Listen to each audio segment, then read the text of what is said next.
plays just like Arkham City. Now, I wouldn't cut the video that short, but honestly, that may as well have been the review. I mean, I don't know what else to say about this. It plays almost exactly like Arkham City. So if you enjoyed that game, you may have fun with Arkham Origins. Well, okay, there are actually a few things to talk about with this game, but they're very minor and make it rather difficult to put in a review without sounding like a broken record.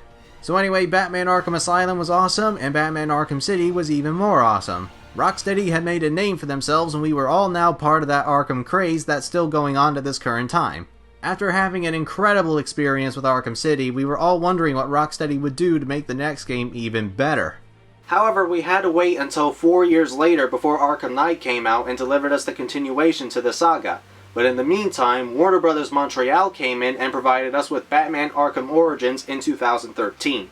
The initial thought of Rocksteady not handling this one threw a lot of us off and made us very worried about the game turning out to be a quick and lazy cash grab. What also didn't help was that Paul Dini didn't write the story for Arkham Origins, and hardly any of the voice actors from the last two games returned. Still, we weren't too quick to judge on Arkham Origins. The prequel setting sounded like it could have some potential, so a lot of us ended up buying the game anyway. But did it turn out to be any good? Well, that's what we're here to find out. Unlike Arkham Asylum and City, the plot for Origins is very basic, which thank God in my case, seeing as how detailed the previous two games were, and that my last bunch of reviews were the Metal Gear Solid games of Metroid Prime 2 and 3. Set on Christmas Eve and 2 years into Batman's career, he arrives at a Blackgate prison breakout by Killer Croc, where after stopping him, he learns that the crime lord Black Mask has put a $50 million bounty on Batman's head, and that 8 deadly assassins are on the hunt for him to claim the money. Killer Croc happened to be one of them, so in reality there are actually 7 assassins to take care of in this game. These consist of Bane and Deadshot coming back from Arkham City, but we also have newcomers to the Arkham series, Deathstroke, Electrocutioner, Copperhead, Firefly, and Shiva. Batman then goes to interrogate the Penguin, who he believes may know of Black Mask's whereabouts, where Deathstroke and the Electrocutioner are there waiting for him. After taking care of them both, the Dark Knight heads to the apartment of Roman Sionis, the man behind Black Mask, and discovers that he was actually murdered by the Joker. Batman then breaks into the GCPD building to access their criminal database and comes across Captain Gordon before becoming Commissioner, as well as his daughter Barbara before being known as Oracle in Arkham Asylum and City and acted as your assistant. The database tells Batman that the Joker hasn't killed Black Mask but rather kidnapped him and finds him in the Gotham Merchant Bank, where we then find out that Joker has been disguising himself as Black Mask the whole time and that he was the one that put the bounty on Batman. Can you really say you're surprised by this? So yeah, the Joker is once again behind the whole thing, and I'm gonna be honest, I think he's overstayed his welcome in this series. He was the main villain in Arkham Asylum, which worked very well, but he was sort of underplayed in Arkham City, allowing Hugo Strange and Ra's al Ghul to replace him, and it was a nice change. The only time Joker became the bad guy again was towards the end of the game, and I thought the timing was perfect there. Arkham Origins, however, goes back to the basics and makes the Joker the antagonist again, which isn't bad, but I would have liked something a little more refreshing, similar to what Arkham City did. It was on its way there when the game introduced us to Black Mask and his assassins, but once the Joker comes in, they no longer mean anything in the story, even with the real Black Mask. In fact, Black Mask, Shiva, and Deadshot can only be beaten via side quest. So what was the point of adding them to the story when fighting them is only optional? I know the game is called Arkham Origins, but was the Joker really the only villain you could use? Yes, we realize Batman's other foes aren't as popular, but you've got to take risks sometimes, and whether or not they work depend on how much care you put into your project. But I think I've spent long enough on this statement, let's just move on to the gameplay. Well, like I said at the start of the review, Arkham Origins is almost note for note with Arkham City, and the new stuff that's here doesn't do enough to stand out on its own.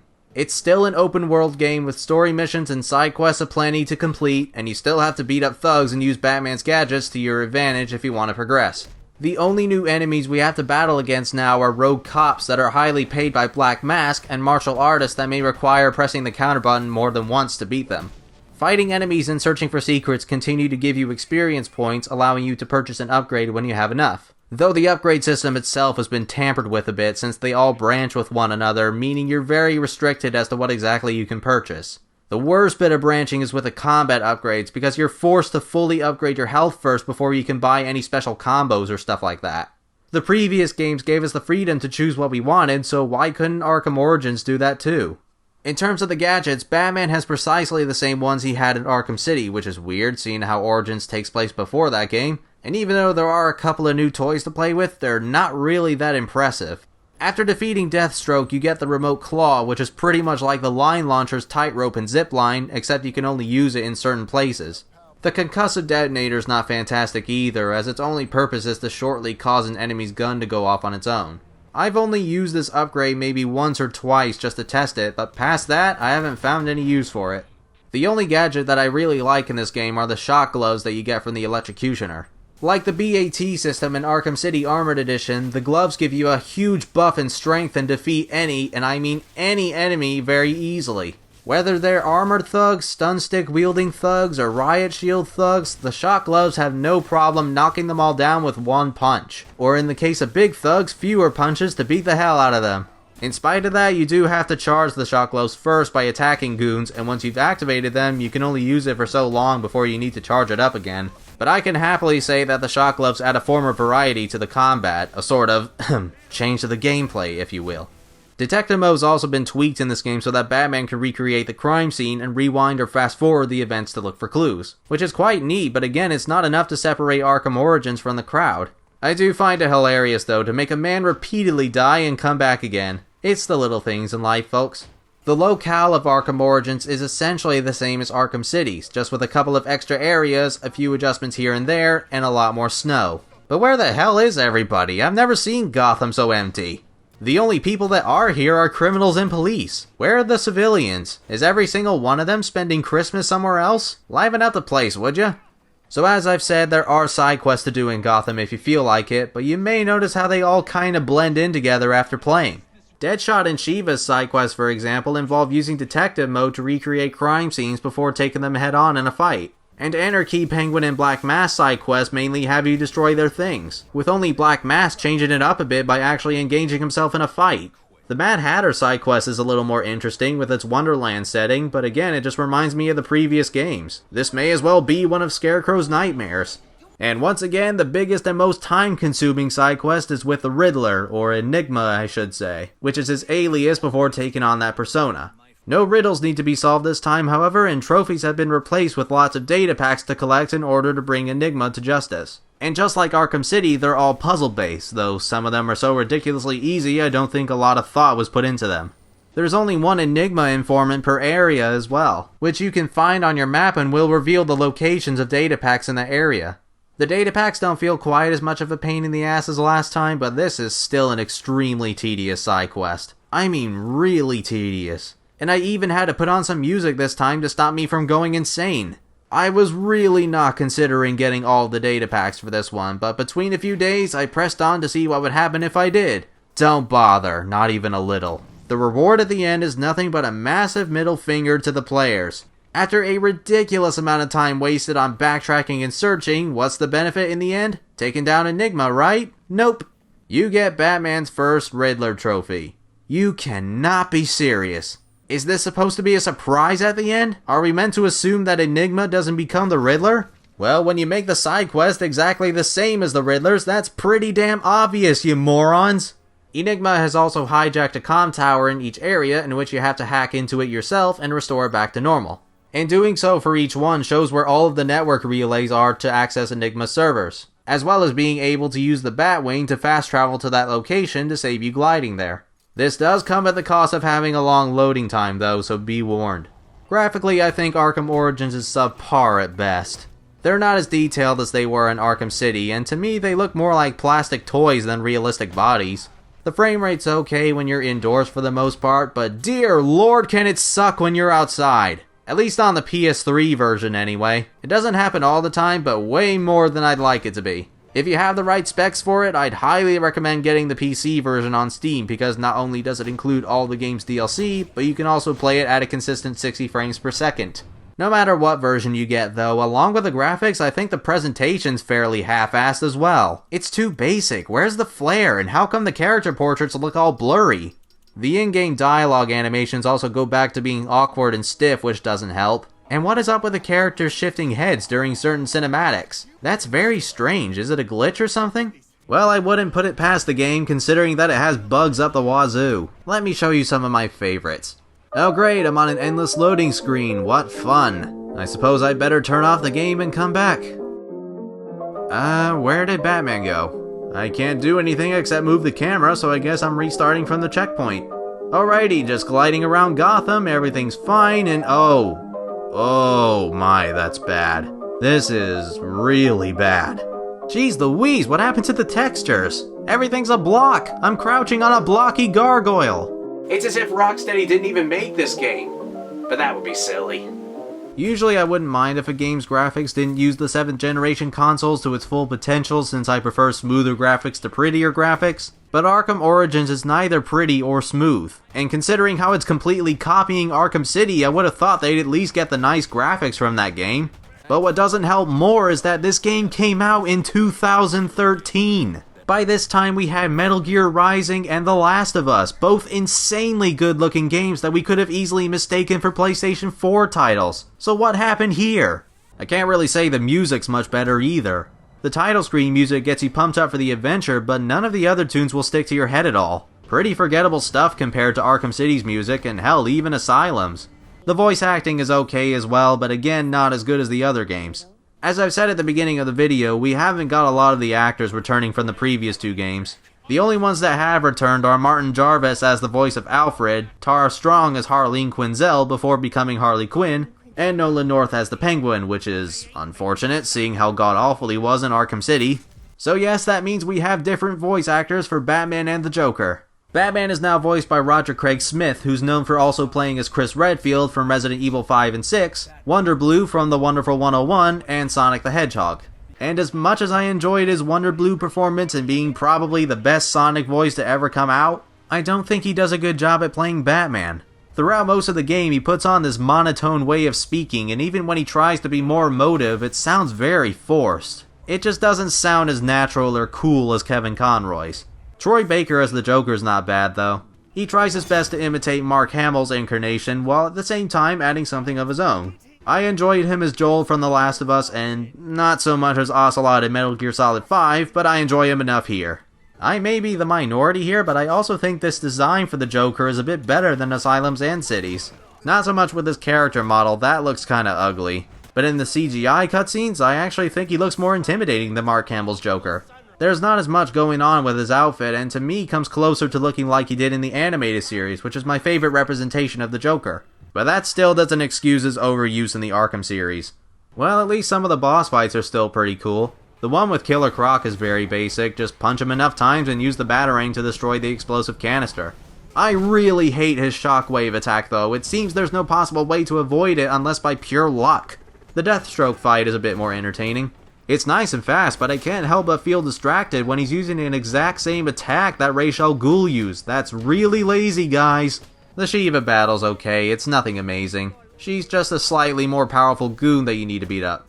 Deadshot's really freaking annoying. We've got tight spaces, way too many henchmen to knock down, Deadshot never shuts up, and worst of all, if you're like me and got to him too early before he threatened to kill a hostage, you have to start the whole fight again. That's old cheap level design that I'm ashamed a 7th generation game has. Anyway, Bane, just like Killer Croc, is quite basic, but slightly more involved. Instead of simply punching him multiple times, we need to ultra stun him, and then punch him multiple times, with the occasional counterattack and special takedown. Not too great, but not too bad either, I guess. Firefly's a lot of fun to take down though. It's high energy mixed with a sense of adrenaline, cool visuals, and a smooth curve in difficulty. Just how I like my boss battles. Of course, like in the other games, there's also challenge mode to do if you want more bang for your buck, and this is also where you can play as Deathstroke if you bought him as DLC. He pretty much plays like Robin with his massive pole, so not sure what else to say about him, really. Challenge mode's the same deal as before, just beat up a bunch of guys and earn medals, that's about it. Speaking of the DLC, we also have some more costumes to wear. Most of them aren't quite as cool as they were in Arkham City, and one of them involves you having to get a Warner Brothers server account, which is crap. But it's all worth it when you see that you can finally play as Adam West Batman. This is goofy in all the right ways, and it's certainly worth playing Arkham Origins just for this. Now, if only people in this game didn't take everything so seriously. This comes with a price though, not just actual money, but you can only use the costumes in Challenge Mode and New Game Plus. It's about that time to talk about the rest of the story, but not a whole lot else happens really. Batman stops Bane and the other assassins, leaving Firefly the only one left, but Joker gets caught in an explosion by Bane after trying to shoot down his helicopter. causing Batman to save him from impending doom and leave him with the cops to be arrested. And after a very rushed origin story about Harley Quinn meeting the Joker, Batman heads to Bane's hideout using a tracker he put on him subsequent to their fight, where he comes to the realization that Bane knows about Bruce Wayne being the Batman. Before anything can be done about Bane's discovery, Batman needs to find and defuse Firefly's bombs on the Gotham City bridge and go through his boss fight. Once the GCPD arrives to take him in, Batman hurries to the Batcave because Bane sent him a message saying that he's broken in and left Alfred on the brink of dying. But since players of Arkham City know that he's alive and well in that game, they have no worries of him kicking the bucket anytime soon thanks to several electric punches. Batman then listens to the news about the Joker taking over Blackgate Prison and heads on back. There we meet Bane and the Joker again along with Captain Gordon, and Bane steps in to have a rematch with Batman by using exactly the same tactics he did the first time. But things change up a bit afterwards when Bane uses some sort of chemical to make himself insanely bulky, leading to the final boss of the game. What, did you think Joker was going to be the last boss? Pfft, don't be ridiculous. But yeah, Bulky Bane's fight is essentially a recreation of the Mr. Freeze fight from Arkham City, which is a nice idea for the final boss, but again, it's already been done. There needs to be something different to avoid the series becoming stale. Let's just get on with this. Batman defeats the Incredible Bane, who's now gotten himself a bit of memory loss, how convenient, and with the help of Captain Gordon, he and the Dark Knight deal with the last of the Joker's henchmen, before dealing with the clown Prince of Crime himself through a few quick-time events. All is good and Batman leaves Blackgate while Captain Gordon comes to grips with the Caped Crusader's way of justice, ending the story of Arkham Origins. Unless you sit through the longest credit sequence I've ever seen in my life. Seriously, they go on for 30 minutes. Where a radio interview with Quincy Sharp is broadcasting talking about opening Arkham Asylum. Then the game suddenly turns into a Marvel movie, providing a post-credit scene showing Deathstroke being approached by Amanda Weller to join the Suicide Squad, most likely including Margot Robbie and Will Smith. Believe it or not, there's actually some online multiplayer in Arkham Origins if neither the campaign or challenge mode satisfied you. I unfortunately didn't get a chance to play this, but players can either take control of Batman or one of Bane and Joker's goons playing like a traditional third-person shooter. Good luck actually trying to start a match though. Not a lot of people play it anymore, but in the end, I guess it was inevitable. I am aware that there's also a 3DS and PlayStation Vita sequel to Arkham Origins called Arkham Origins Blackgate, but I have no reason to own a PlayStation Vita yet, and I still have no way of recording 3DS footage. Hopefully in the future, but not now. There are a couple of story packs to buy as DLC involving Bruce Wayne's training before becoming the Batman and Mr. Freeze's debut, but I just don't care. The main story was a chore to play through as it was. Why should I be motivated to play the DLC? I bet they've been given the same treatment as Harley Quinn's Revenge anyway. I should stress that I don't think that Arkham Origins is an awful game, but the biggest problem with it is that it's a copy and paste job from Arkham City. That's the kind of treatment the Call of Duty and even some of the old school Tomb Raider games have fallen into, and that's not the attitude we need. As if the producers were all shrugging at the same time saying, really, who gives a shit? People are gonna buy this anyway. I suppose as your first Arkham game this may not be as bad, but even then it's filled with all sorts of bugs and graphical hiccups as well as the game not looking or sounding as great as the other games. Arkham Origins decides to play it safe and not take any risks, and I'm not gonna lie, I actually got bored quite a bit. When I finished everything I could in story mode, I wasn't feeling satisfied or blown away by the experience, I was just glad it was finally over. I guess it also doesn't really help that I left the recording sessions for this one until last, and that I fully completed the story mode in the previous two games and also Arkham Knight for the next review. So this could just be a case of me feeling drained and sick of playing Arkham games. All in all, I think there was no doubt in my mind when I say that if you want to play an open world Batman game, then get Arkham City. It doesn't have the shock gloves or the Adam West costume, but the gameplay is a lot more polished and a lot more fun to me, as well as having a more interesting story. Arkham City and Asylum also fill in the backstory with character biographies, so unless you want to experience Batman's early days yourself, there's not much point in purchasing Arkham Origins. Well, that was disappointing, but who knows, maybe if Warner Bros. Montreal makes some more Arkham games, they might sit down and think of ways to make the game better. Look, as long as EA doesn't buy out Rocksteady's rights to the Arkham franchise, I don't care who's in control. But that's nothing we have to worry about anytime soon, because a few months ago, we got a brand new Arkham game from Rocksteady again. So when we next meet, we're going to conclude the Arkham series marathon with Batman Arkham Knight. Hope you guys have enjoyed this video, and I will catch you all later.